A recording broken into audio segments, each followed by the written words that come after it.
പ്രിയപ്പെട്ടവരെ, പൗലോസ് അപ്പോസ്തലൻ ഫിലിപ്പി സഭയ്ക്ക് എഴുതിയ ലേഖനം 1-ാം അധ്യായം 29-ാമത്തെ തിരുവചനം.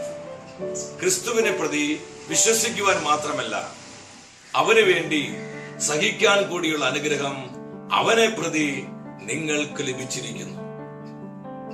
ക്രിസ്തുവിനെ പ്രതി നമുക്കുണ്ടാകുന്ന ഓരോ സഹനങ്ങളും പാടല്ല, വലിയ അനുഗ്രഹങ്ങളാണെന്ന് തിരിച്ചറിയുക. ക്രൈസ്തവ വിശ്വാസത്തിന് വേണ്ടി ലോകത്തിന്റെ പല രാജ്യങ്ങളിലും നമ്മുടെ സഹോദരി സഹോദരങ്ങൾ പീഡിപ്പിക്കപ്പെടുന്നു. അനേകർ രക്തസാക്ഷികളാകുന്നു.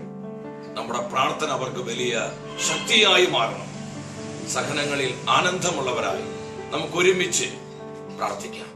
പൊന്നു കർത്താവേ, അവിടുത്തെ പരിശുദ്ധമായ നാമത്തിൽ ഞങ്ങൾ പ്രാർത്ഥിക്കുന്നു. ക്രൈസ്തവ വിശ്വാസത്തിന് വേണ്ടി പീഡനമേൽക്കുന്ന ഞങ്ങളെല്ലാ പ്രിയപ്പെട്ട സഹോദരി സഹോദരങ്ങളെ പരിശുദ്ധാത്മാവിൽ ശക്തിപ്പെടുത്തണമേ എന്ന് പ്രാർത്ഥിക്കുകയാണ്. സഹനത്തിന്റെ അർത്ഥവും മൂല്യവും തിരിച്ചറിഞ്ഞ് അങ്ങേ മഹത്വപ്പെടുത്തുവാനുള്ള ആത്മനിറവ് ഞങ്ങൾക്ക് നൽകണമേ. യേശുവേ നന്ദി, പിതാവേ നന്ദി, പരിശുദ്ധാത്മാവേ നന്ദി. ഈ വചനത്താൽ നമ്മെ ഓരോരുത്തരെയും കർത്താവ് സമൃദ്ധമായി അനുഗ്രഹിക്കും.